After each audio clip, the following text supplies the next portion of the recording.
Hello student, कैसे हो आप लोग। स्टूडेंट, आज का ये वीडियो क्लास 12 जियोग्राफी यानी भूगोल के जितने भी स्टूडेंट हैं, आज का ये वीडियो उनके लिए सबसे ज़्यादा इंपॉर्टेंट होने वाला है, क्योंकि आज के इस वीडियो में महत्वपूर्ण दीर्घ उत्तरीय प्रश्न लेकर आए जो आपके बोर्ड एग्जाम में हर साल पूछे जाते हैं। काफ़ी रिसर्च से इन सभी महत्वपूर्ण प्रश्नों को हमने लेकर आया हूँ। आपके एनसीईआरटी बुक से लिया गया, जो पिछले ईयर का प्रीव्यू पेपर है उससे भी लिया गया सभी प्रश्न हैं। तो अभी से इन सभी प्रश्नों को आप तैयार कर लीजिए, क्योंकि 70 में यदि आपको 70 में 65 यदि आपको लाना है तो आपका 65 नंबर आएगा 70 में। बस इन सभी प्रश्नों को आप तैयार कर लीजिए। तो महत्वपूर्ण दीर्घ उत्तरीय प्रश्न है, तो वीडियो को आप शुरू से लेकर अंत तक जरूर देखिएगा। चैनल पर नए तो हमारे चैनल को भी सब्सक्राइब कर लीजिएगा। देखिए, बोर्ड एग्जाम में 100% यही सब प्रश्न पूछा जाता है। तो देखिए, तो स्क्रीन पर ये रहा आपका पहला प्रश्न। देखिए, मानव और पर्यावरण के संबंधों की व्याख्या कीजिए। क्या है? मानव और पर्यावरण के संबंधों की आपको क्या करना है? व्याख्या करना है। सबसे ज़्यादा इंपॉर्टेंट है, ये आपका एनसीईआरटी का क्वेश्चन है, याद रखिएगा एनसीईआरटी का है। और इस बार काफ़ी चांसेस है इस सभी प्रश्नों को आने के। तो वीडियो को आप लास्ट तक जरूर देखिएगा, क्योंकि जितने भी हमने इस वीडियो में महत्वपूर्ण प्रश्नों के लेकर आए हो बहुत ही ज़्यादा इंपॉर्टेंट है। और यदि आप इन्हीं में से तैयार करके जाते हैं बोर्ड एग्जाम में प्रश्न, तो एक ना एक तो आपका फंस ही जाएगा बोर्ड एग्जाम में और काफ़ी अच्छे मार्क आप लेकर आएंगी। उसी के बाद में देखिए, दूसरा प्रश्न क्या है। जियोग्राफी के जितने भी स्टूडेंट हैं उनके लिए सबसे ज़्यादा इंपॉर्टेंट है। दूसरा प्रश्न देखिए, भारत में जनसंख्या वृद्धि के प्रमुख कारण बताइए। जनसंख्या वृद्धि के कारण उत्पन्न समस्याओं और जनसंख्या वृद्धि पर नियंत्रण के उपायों का वर्णन कीजिए। यानी भारत में जो जनसंख्या वृद्धि इसके प्रमुख कारण भी आपको बताना है, और जनसंख्या वृद्धि के जो कारण उत्पन्न समस्याएं इसके, और जनसंख्या वृद्धि पर नियंत्रण के उपायों का, यानी पूरा डिटेल में आपको इसका उत्तर देना है। ये देखिए, एनसीईआरटी में आया था 2020 और 22 में सभी प्रश्न पूछे गए थे। दूसरा जो आपका प्रश्न है बहुत ही ज़्यादा इंपॉर्टेंट है। स्टूडेंट, याद रखिएगा, यदि आपको जियोग्राफी की तैयारी कर रहे हैं तो अच्छे से कीजिए, ताकि आप 70 में 65 नंबर तो कम से कम ला ही सके। यानी 70 में आप 65 नंबर तो कम से कम आप ला ही सके, इस तरह से आप तैयारी कीजिए। तो उसी के बाद में तीसरा प्रश्न देखिए क्या है। मानव विकास सूचकांक की गणना कैसे है? देखिए, मानव विकास सूचकांक की गणना कैसे है, कैसे है समझाइए। आपको समझाना है, बिल्कुल डिटेल में आपको बताना है कि कैसे है, इसका आपको डिटेल में इसका उत्तर देना है, याद रखिएगा। तो ये देखिए, 2016 और 18 2020 में ये सभी प्रश्न पूछे गए थे, आप देख सकते हैं तीसरा प्रश्न का। उसके बाद में चौथा प्रश्न क्या है, देखिए, आधुनिक कृषि के प्रकारों का वर्णन कीजिए। आधुनिक जो कृषि है इसके प्रकारों का वर्णन कीजिए, आपको डिटेल में इसका वर्णन कीजिए। देखिए, ये एनसीईआरटी से लिया गया है, जो सभी प्रश्न आपके बुक में भी मिल जाएगा और प्रीव्यू पेपर में भी आप देखेंगे तो प्रश्न मिल जाएगा। तो इन सभी प्रश्नों का काफ़ी डिमांड रहता है, और 2020 में प्रश्न पूछा गया था, आप देख सकते हैं, इसका सर भी हमने दिखाया हुआ है। पांचवा प्रश्न देखिए क्या है। मानव भूगोल की विभिन्न शाखाओं का वर्णन कीजिए। जो मानव भूगोल की विभिन्न शाखाएं, मैं बता दूं कौन कौन सी शाखाएं हैं, जैसे चिकित्सा भूगोल, मानव भूगोल, जनसंख्या भूगोल, उसके बाद में पर्यटन भूगोल, मानचित्र भूगोल। तो कुल मिला के जो 10 शाखाएं होती हैं बेसिकली, इसका भी हमने एक डेडिकेटेड वीडियो बनाया है, जिसमें मानव भूगोल की विभिन्न शाखाओं का क्या किया है, हमने वर्णन किया है। यानी इसका उत्तर भी हमने लिख कर दिया है कि किस प्रकार से आपको बोर्ड एग्जाम में भी लिखना है। इसका डिस्क्रिप्शन में आपको लिंक मिल जाएगा वीडियो का, आप जाकर वहाँ से भी वीडियो देख सकते हैं। तो ये मानव भूगोल की जो विभिन्न शाखा है इसका आपको वर्णन करना है, हमने उसमें डिटेल में बताया है, तो आप वो वीडियो भी चेकआउट कर सकते हैं इसकी वीडियो के बाद में, याद रखिएगा, क्योंकि ये वीडियो आपके लिए इंपॉर्टेंट है। और बाद में कमेंट काफ़ी स्टूडेंट करते हैं कि सर आपने जो बताया था वो आया नहीं। तो आप वीडियो को शुरू से अंत तक देखेंगे तभी तो आपको पता चलेगा प्रश्न का उत्तर या प्रश्न के बारे में जो इंपॉर्टेंट क्वेश्चन है। तो काफ़ी स्टूडेंट मिस कर देते हैं, तो मिस नहीं करना, सारे जो क्वेश्चन मैं बता रहा हूँ इंपॉर्टेंट है। 6 नंबर प्रश्न क्या है। विकासशील देशों में, देखिए, विकासशील देशों में मानव बस्तियों की समस्याओं का वर्णन कीजिए। देखिए, ये एनसीईआरटी से लिया गया, 2020 और 22 में प्रश्न आया है। ये आप देख सकते हैं स्क्रीन पर कि जो विकासशील देश है इसके मानव बस्तियों को जो समस्याएं हैं इसका आपको वर्णन करना है, बिल्कुल डिटेल में बताना है। तो ये 2000 एनसीईआरटी से लिया गया, 2020 और 22 में आया था ये प्रश्न, आप जाकर देख सकते हैं। उसी के साथ में देखिए, हमारा अगला प्रश्न क्या है। 7वां प्रश्न देखिए, भूगोल के जितने भी स्टूडेंट हैं इन सभी प्रश्नों को तैयार कर लीजिए, आपसे रिक्वेस्ट है।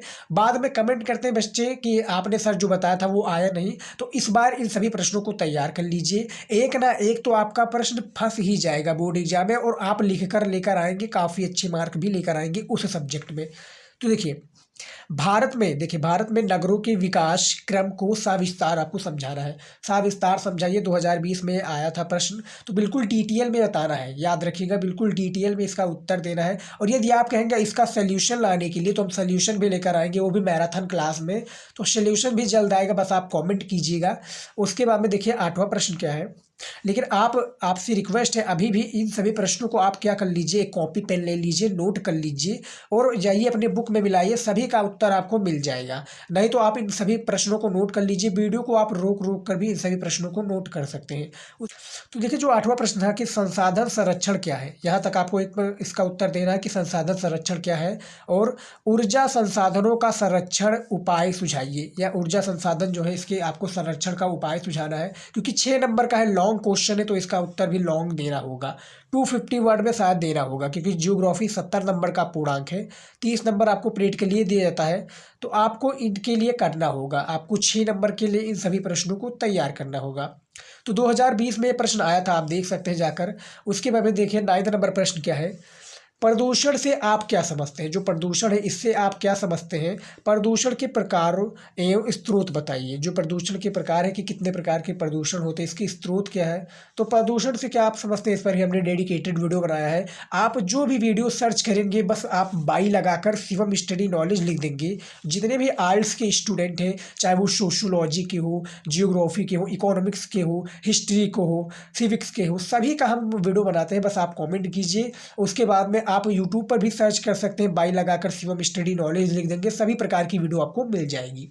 तो देखिए जो 9 नंबर प्रश्न है, इसका भी आप देख सकते हैं 2020 और 2022 में पूछा गया था ये प्रश्न कि प्रदूषण से आप क्या समझते हैं। उसके बाद में देखिए 10 नंबर प्रश्न क्या है, कंप्यूटर सॉफ्टवेयर से आप क्या समझते हैं। सबसे ज़्यादा इंपॉर्टेंट है, जो आपका जियोग्राफी का लास्ट चैप्टर है, शायद उसी से लिया गया प्रश्न है कि कंप्यूटर से आप क्या समझते हैं, कंप्यूटर के क्या क्या भाग होते हैं। तो इसके बारे में आपको बिल्कुल डिटेल में बताना है कि आज के वैज्ञानिक युग में कंप्यूटर का क्या महत्व है, तो पूरा आपको डिटेल में इसका उत्तर देना, क्योंकि बड़ा क्वेश्चन है तो बड़ा उत्तर देना है पड़ेगा। 2018, 20 और 22 में ये पूछा गया था प्रश्न, NCERT का है, याद रखिएगा। तो 70 नंबर का पूर्णांक के लिए हमने मानचित्र का भी वीडियो बनाया है, जो आपको बोनस के तौर पर दिया जाता है। तो हमने विश्व का भी मानचित्र बना दिया है, और जो आपका भारत का मानचित्र है उसका भी वीडियो बना दिया है। आप जाएंगे, सर्च करेंगे, आप हमारे चैनल पर भी जाएंगे, तो वहाँ पर भी आपको वीडियो मिल जाएगा। तो 11 नंबर प्रश्न क्या है, जनसंख्या के वितरण को प्रभावित करने वाले प्रमुख कारकों का वर्णन कीजिए। यानी जो जनसंख्या वितरण को प्रभावित करते हैं, जो कारक है आपके, प्रमुख कारक का आपको बिल्कुल निम्नलिखित में वर्णन करना है। वर्णन कीजिए, कारकों का वर्णन कीजिए।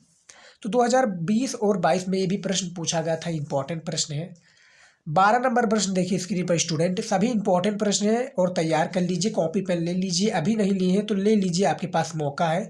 बहुत ही इंपॉर्टेंट प्रश्न हमने काफ़ी रिसर्च से लेकर आया हूँ, तो याद रखिएगा। देखिए, विश्व के विभिन्न भागों में आयु लिंग असंतुलन के लिए उत्तरदायी कारकों, देखिए, के लिए उत्तरदायी कारकों तथा व्यावसायिक संरचना की विवेचना कीजिए।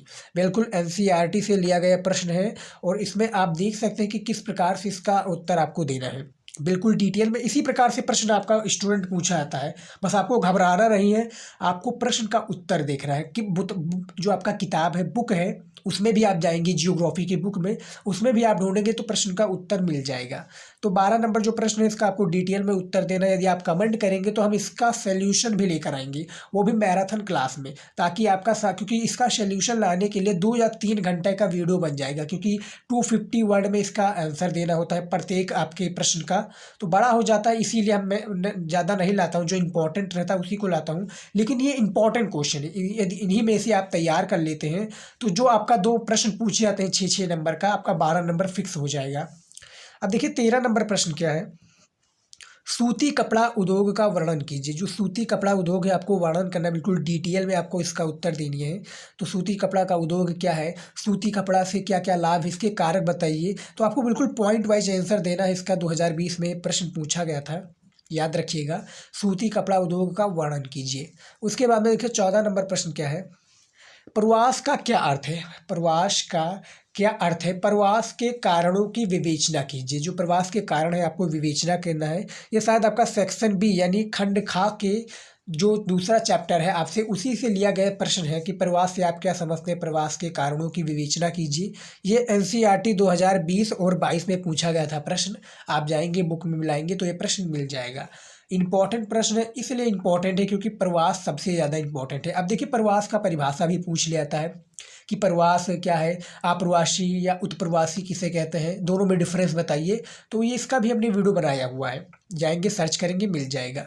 उसके बाद में देखिए हमारा 15 नंबर जो प्रश्न है दीर्घ उत्तरीय का प्रश्न है। याद रखिएगा स्टूडेंट, जियोग्राफी में प्रश्न पूछा जाता है जो कोई हम लॉन्ग क्वेश्चन के तौर पर देखते हैं। अब देखिए टिप्पणी लिखी है, यहाँ पर आपको टिप्पणी लिखना है कि जल संरक्षण और प्रबंधन क्या है। बिल्कुल आपको इसका टिप्पणी इसी प्रकार से छोटा प्रश्न होगा, लेकिन इसका जो आंसर होगा बड़ा निकल कर आएगा। तो इसका आंसर भी आपको बड़े तौर पर देना होगा कि यहाँ पर प्रश्न जो 15 नंबर पूछा गया है कि टिप्पणी लिखिए। क्या करना है, टिप्पणी लिखिए जल संरक्षण और प्रबंधन में। अब देखो आपको देखने में छोटा प्रश्न लग रहा है, लेकिन इसका जो काम है वो बड़ा वाला है। इसका आंसर भी आपको बड़ा वाला देना होगा। तो देखिए 2020 में प्रश्न पूछा गया था, तो आपसे रिक्वेस्ट है इन सभी प्रश्नों को आप तैयार कर लीजिएगा। इंपॉर्टेंट है, काफ़ी रिसर्च से मिला है और काफ़ी रिसर्च से इसलिए मिला है क्योंकि बहुत ही ज़्यादा इंपॉर्टेंट है और इन्हीं में से तैयार कर लेते हैं। बेसिकली आपका दो प्रश्न पूछे जाते हैं जो कि दीर्घ उत्तरीय से रिलेटेड होता है, तो पूरे बुक से पूछे जाते हैं। तो इन्हीं में से तैयार कर लेंगे तो एक ना एक तो आपका बोर्ड एग्जाम में फंस ही जाएगा, जो आपको 12 नंबर दिलाकर जाएगा। याद रखिएगा स्टूडेंट। तो आज की इस वीडियो में आप देख सकते हैं हमने 15 महत्वपूर्ण दीर्घ उत्तरीय प्रश्न लेकर आया था जो कि बोर्ड एग्जाम से इंपॉर्टेंट है, संबंधित है और बुक से ही लिया गया था पूरा प्रश्न। तो रिसर्च से था। आई होप कि आपको पूरा वीडियो पसंद आया। पसंद है तो वीडियो को लाइक कीजिएगा, शेयर कीजिएगा। जितने भी स्टूडेंट हमारे चैनल पर अभी नए, चैनल को सबसे पहले आप लोग सब्सक्राइब कर लीजिए और इंस्टाग्राम आईडी पर हमें फॉलो नहीं किया तो फॉलो भी कर लीजिए, वहाँ पर भी हम नई नई अपडेट लाते रहेंगे। तो आज की इस वीडियो में बस इतना ही, मिलता है कुछ नया लेकर नया टॉपिक। तब तक के लिए गुड बाय, जय हिंद। पढ़ते रहिए और अच्छी सी जो है तैयारी आप करते रहिए।